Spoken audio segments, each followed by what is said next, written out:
반갑습니다. 오늘은 잠언 22장 마지막 시간입니다. 3절 말씀을 읽고 말씀 나누는 시작을 할게요. 슬기로운 자는 재앙을 보면 숨어 피하여도 어리석은 자는 나아가다가 해를 받느니라. 마땅히 행할 길을 아이에게 가르치라. 그리하면 늙어도 그것을 떠나지 아니하리라.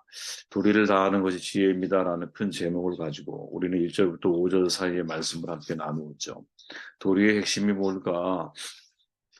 1절부터 5절의 내용을 정돈해 보면 재물보다 명예를 택하는 삶이 마땅히 우리가 걸어가야 할, 행해야 할 삶이다. 은금보다 하나님의 은총을 선택하는 삶, 또 어제 말씀 나눈 것처럼 가난과 부를 하나님의 관점에서 바라볼 수 있는 삶, 그리고 오늘 우리가 좀 주목해야 할 구절이 바로 3절 말씀인데 정돈해 보면 미래에 대한 분별력을 가지고 폐역한 세상에 자기의 영혼을 잘 지켜나가는 삶이 이게 마땅히 우리가 우리의 후손들에게 가르쳐야 할 중요한 교육의 핵심 가치다. 이렇게 말할 수 있다라고 생각을 합니다.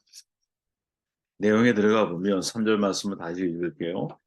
슬기로운 자는 재앙을 보며 숨어 피하여도 어리석은 자는 나아가다가 해를 받는다. 미래에 대한 안목 혹은 미래에 대한 분별력 이거를 길러야 한다라는 것이죠. 쉽게 말하면 재앙을 보면 피할 줄 알아야 된다는 거예요. 내가 이것을 행하면 나 앞에 재앙이 찾아올 것을 내가 뻔히 알고 있어요. 도둑질해서 예를 들어서 잡혔어. 그러면 감옥에 가야 되는 거잖아요. 충분히 예측이 가능하고 예상이 가능한 재앙을 바라보면서도 내가 그 자리를 떠나지 못하면서 인생을 살아가는 것. 이것이 죄인들의 속성이 아닌가 하는 생각을 해봐요. 슬기로운 자는 재앙을 보며 숨어 피한다. 이렇게 말하죠. 여기서 슬기로운 자, 히브리어 아름인데 신중한 자를 뜻하거든요. 재앙, 이거는 악을 의미합니다. 다시 번역해 보면 신중한 사람은 악을 분별할 줄 아는 사람이라는 거죠. 악을 분별하고 악인에게 재앙이 임한다는 사실을 알고 있기 때문에 내가 악을 보면 악에 거하거나 머물지 않고 그 재앙이 나에게 임하기 전에 떠날 줄 아는 것이 이게 바로 신중한 사람이고 슬기로운 사람이라는 것이죠. 보통 우리가 성경을 보면 하나님을 심판하기 전에 자기의 종도를 통해서 미리 그 심판을 알려주시잖아요. 그죠? 신중한 사람은 그 계시를 듣고 악에서 벗어나는 거죠. 하나님이 세상을 멸망시키기 전에 대략 한 120년 걸렸잖아요. 노아에게 그 사실을 알려주죠. 노아는 120년 동안 배를 만들어요. 그리고 사람들에게 이야기를 했겠죠. 그러나 그 말을 듣고 심판을 피하기 위해 방주로 들어오는 사람은 없다라는 거죠. 근데 만약에 우리가 미래에 대한 분별력이 있었다면, 미래에 대한 안목이 있었다면 조금 다른 선택을 하게 되지 않았을까? 마찬가지죠. 소돔과 고모라 멸망 소식을 들은 아브라함이 하나님께 은혜를 구하죠. 5, 4, 3, 10, 10명까지 내려가잖아요. 그죠? 의인 50명만 있으면 이렇게 출발했다가 마지막 10명까지 내려가는데 18장에 보니까 아브라함이 또 가로되 주는 노하지 마옵소서 내가 이번만 더 말씀하리이다. 거기서 10인을 찾으시면 어찌 하시려나이까. 가라사 내가 10인을 인하여 멸하지 아니하리라. 여호와께서 아브라함과 말씀을 마치시고 즉시 가시니 아브라함도 자기 곳으로 돌아갔다. 당시 소돔과 고모라는 지금 사해라는 곳 아시죠? 갈릴리 아래 사해가 지도를 보면 그 사해 끝자락에 소돔과 고모라 성이 있었거든요. 그리고 소돔과 고모라 성 말고도 아드마스보인 벨라성을 포함해서 총 5개 성이 있었는데 고고학자들에 의하면 소돔과 고모라의 인구를 대략 한 10만 명 정도로 예상을 해요. 그러면 5개 성으로 확대할 경우에 2개의 성이 10만 명이니까 대략 한 2, 30만 명 살지 않았을까요? 그런데 그 많은 사람들 가운데서도 재앙을 믿는 10명의 사람이 없었다라는 거죠. 도리어 19장 5절에 보면 뭐라고 말합니까? 롯을 부르고 그에게 이르되 오늘 밤 내게 온 사람들이 어디 있느냐 이끌어내라. 우리가 그를 상관하리라. 더 악한 짓을 행하려고 하죠. 그래서 어리석은 자는 나아가다가 해를 받는 거죠. 어리석은 자로 번역된 히브리어가 페타임인데 단순한 자를 뜻해요. 아롬의 반대 개념인데 악을 분별할 수 없는 단순하고 어리석은 사람. 그러니까 표면적인 것밖에 바라보지를 못하는 거죠. 그 내면, 이면의 세계를 바라보지를 못하는 거예요. 안목이 없는 거죠. 미래에 대한 분별력이 없는 거죠. 또 재밌는 건 뭐냐. 슬기로운 자는 단수로 되어 있는데 어리석은 자들 복수형으로 되어 있어요. 그러니까 사실 미래에 대해서 분별을 가지고 안목 있게 세상을 바라볼 수 있는 사람은 소수의 사람이라는 거죠. 그들이 역사를 이끌어가는 창조적인 소수가 아닐까. 우리가 사회적으로도 성공, 우리가 말하는 성공, 여기서 말하는 성공은 진짜가 재벌이 되고 갑부가 되는 정주영 같은 예를 들어서 이런 분들을 보면 이 경제의 미래를 보는 눈이 있잖아요. 그죠? 그 시대의 미래를 보는 눈이 그들한테 탁월한 눈들이 있다고. 그것으로 인하여 결정적인 순간에 위기를 극복할 뿐 아니라 결정적인 순간에 그 위기를 기회로 바꾸어서 부를 창출해내는 것들을 우리는 많이 목격하게 되죠. 이것을 신앙인의 입장에서 적용해 보면 우리 앞에 다가올 수 있는 악과 재앙에 대해서 내가 분별할 수 있는 눈이 나에게 비로소 있을 때 우리는 사실 악인으로 인하여 해를 받는 것이 아니라 아까 어리석음으로 인하여 해를 받는 것이 아니라 신중함으로 인하여 오히려 선한 결과를 우리가 경험하게 될 수 있다라는 거죠. 그렇다면 질문을 던져야 되죠. 그럼 우리가 봐야 할 재앙이 뭘까? 물론 여기서 강조하고 있는 재앙은 물리적인 재앙에 가까워요. 예를 들어 노아의 홍수, 소돔과 고모라 사건과 같은 물리적인 재앙에 대한 안목을 기르는 것 중요하죠. 오늘날도 마찬가지죠. 지진이나 쓰나미, 허리케인, 화산 폭발 이런 자연 재앙에 대비하는 것 정말 중요해요. 그런데 이 자연 재앙은 여러분 예측 가능하기도 하지만 불가능하기도 하잖아요. 그죠? 우리의 상상을 뛰어넘는 경우들이 굉장히 많잖아. 규모 자체를 파악한다라는 것 자체가 쉽지가 않아. 그렇다 보면 적절하게 대비한다라는 것이 사실은 어려운 것이죠. 과학적인 관측이 필요하고 빠른 정보 전달이 중요한 이슈가 돼요. 그죠? 이것이 동시에 다 이루어지지 않았을 때는 예전에 쓰나미, 저쪽 어디죠? 아시아 쪽의 쓰나미 사건처럼 20만 명 이상의 사람들이 죽음을 당할 수 있는 엄청난 일들이 사실은 벌어질 수 있는 거죠. 또한 성경이 말하고 있는 개인적인 역사적인 재앙, 이것도 대비해야겠죠. 사사기 역사가 우리에게 알려주잖아요. 하나님을 떠난 인간이 타락하면 하나님의 심판이 경고로 주어져. 그럼 인간이 다시 회개해, 그럼 하나님의 사사를 보내서 구원하시는 역사의 흐름. 이 재앙은 여러분 충분히 예상이 가능한 거죠. 내가 하나님을 떠났을 때 어떤 결과가 펼쳐질지. 인과응보인 거예요. 이거는 말 그대로. 그죠? 내가 뿌린 대로 거두는 신앙의 한 일부분이 있다라는 거죠. 이걸 잊으면 안 돼요. 내가 악을 뿌려서 당연히 돌아오는 건 악이겠죠. 부메랑 돼서 다 나한테 돌아오겠지. 내가 기쁨으로 단을 거두려면 어떻게 해야 돼? 눈물로 씨를 뿌려야 되는 거거든요, 여러분. 예수님의 선행이 있었기 때문에 초대교회 3천 명, 5천 명이 변화되는 역사가 있었던 거라니까 그걸 우리가 잊으면 안 된다라는 거예요. 뿌린 대로 거두는 신앙이 성경에는 분명히 있어요. 물론 하나님의 사랑은 이걸 초월하죠. 그럼에도 불구하고 우리가 뿌린 것이 부족하다 할지라도 하나님이 더 큰 결실을 우리에게 주실 수 있는 분이라는 사실을 우리는 믿는 거죠. 그렇다고 그것만 기대하고 살아가는 건 아니지만 평상시를 살아갈 때는 인간고 신앙으로 살아가되 항상 하나님의 사랑은 그 이상의 사랑이라는 사실을 믿고 살아가는 것.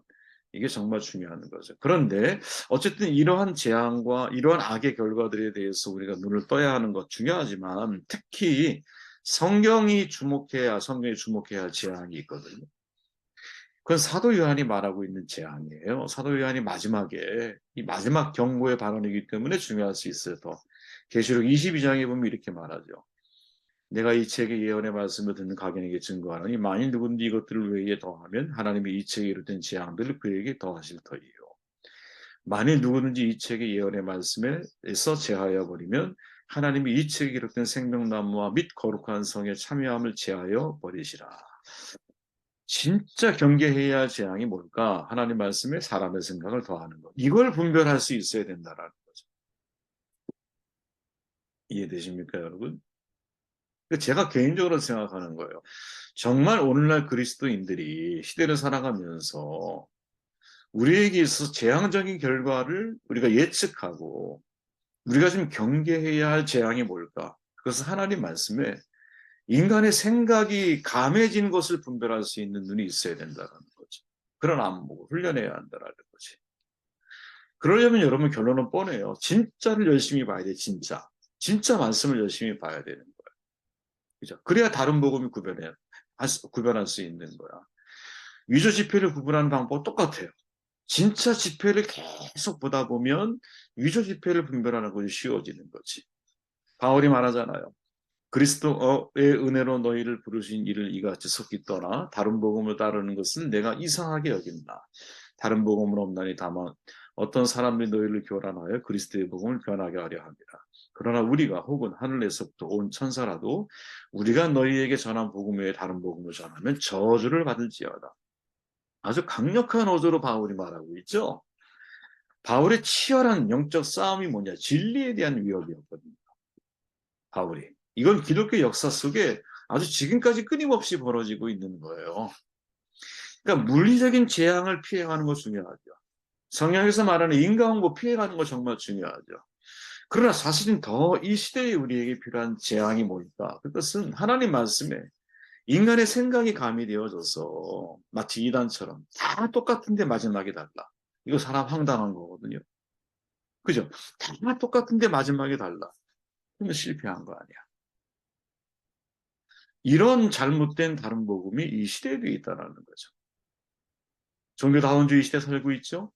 그죠? 포스트 모더니즘 시대를 살고 있죠? 절대적인 진리를 부정하잖아. 항상 여러분들이 기억할 게 뭐예요? 절대적인 진리가 없다라고 말을 하려면 내가 절대적인 진리를 다 알아야 된다니까요. 다 알고 나서 절대적인 진리가 없다고 말을 해야 되는 게 정상인 거지. 부분적인 지식을 알고 있는, 진리를 알고 있는 사람들이 절대적인 진리가 없다라고 말하면 손으로 눈을 가리면서 하늘이 없다고 말하는 거 똑같은 거라니까. 이 세상은 여러분, 법칙이 만약에 존재한다면, 어떤 신학자의 말처럼 절대적인 법칙이 존재한다는 사실을 믿는다면, 그러면 절대적인 진리가 존재한다는 것을 받아들이는 게 왜 그렇게 어렵냐 말이죠. 어려운 게 아니라는 거지. 종교다원주의, 모든 종교들은 다 구원에 이르는 길을 가지고 있다? 아니에요, 여러분. 성경은 우리에게 유일한 길밖에 제시하지 않아요. 그가 누구? 예수 그리스도야. 예수 그리스도. 예수 그리스도께서 나를 위해 대신 십자가에 달려 돌아가실 수밖에 없는 중요한 이유가 있어요. 왜? 의인은 없나니 하나도 없기 때문에 그래요. 이 세상에 여러분 생명의 한계, 능력의 한계를 절감하는 사람들은 많다니까요. 그죠? 아무리 재벌도 여러분 죽음을 눈앞에 둔 순간, 그죠? 그 죽음에서 내가 벗어날 수 없다는 자기 한계를 다 깨달아요. 그런데 왜 하나님을 믿지 않고 돌이키지 않을까요? 이게 되게 중요한 질문이라고 그랬죠. 바로 자신이 죄인이라는 사실, 죄의 의의 한계를 절감하지 못하기 때문인 거거든. 그러니까 자신이 죄인이라는 사실을 절감하는 사람에게만 누가 필요하냐? 예수님이 필요한 거예요. 그죠? 자신이 죄인이라는 사실을 절감하지 못하는 사람에게는 예수님이 필요 없어요. 다른 어떤 종교도 다 가능한 거예요. 그분들에게는. 그러나 내가 죄인이야. 근데 나의 죄를 대신해서 예수님이 돌아가셨다라는 사실이 내게 있어서 은혜되고 감사가 되려면 나의 의의 한계를 깨달아야 되잖아. 그죠? 그래서 여러분 종교다움주의는 사실 근본적으로 문제가 있는 거라는 거죠. 자, 5절 말씀을 빨리 정돈할게요. 패역한 자의 길에서 가시와 울무가 있거니와 영으로 지킨 자의 일을 멀리하느니라. 잠언기자 패역한 자의 길 말하죠. 신약에서 예수님이 하신 말씀과 일맥하는 거예요. 자, 신약에서 여러분 귀신 들린 사람들을 제자들이 데리고 왔어. 그죠? 말 못하는 귀신 들린 아들을 데리고 왔어. 근데 제자들이 이 귀신을 쫓아내지를 못해. 변화산에서 내려오신 예수님이 직접 쫓아내. 그리고는 말을 하죠. 믿음이 없고 패역한 세대요. 똑같은 말이에요. 패역한 세대, 패역한 자의 길. 이 패역함이라고 하는 단어를 어디에 써? 제자들을 향해. 아니요. 제자들과 함께 있는 모든 사람들을 향해서 세대라고 하는 단어를 사용을 하니까. 그죠? 한 가지 의문이 들어요, 여러분. 예수께서 세대에게 해당되는 경우. 이 세대라고 확대해서 말씀을 하고 있는데 왜 패역하다고 말씀하고 계실까? 이 말의 의미가 뭘까? 여러분, 우리가 귀신을 쫓아내지 못하면 패역한 세대가 될 수 있을까요? 과연 그런 의미일까요? 귀신을 쫓아내는 능력이 있어야만 믿음이 있는 사람이고 제자인가? 그건 분명히 아니죠, 여러분. 그죠? 그럼 그런 뜻이 아니라면 어떤 뜻일까요? 그 이상의 뜻을 가지고 있는 거죠. 그 이상의 뜻.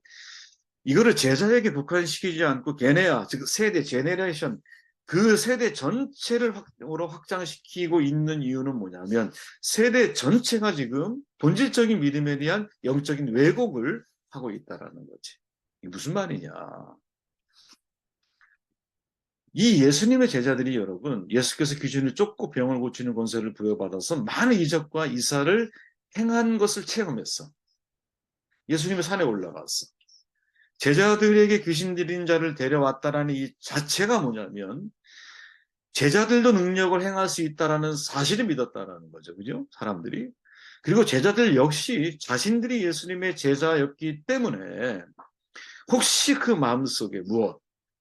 내가 예수님과 같은 능력을 내가 가진 자기의 위치와 능력에 대한 자만이 그 속에 담겨 있는 것이 아니었을까?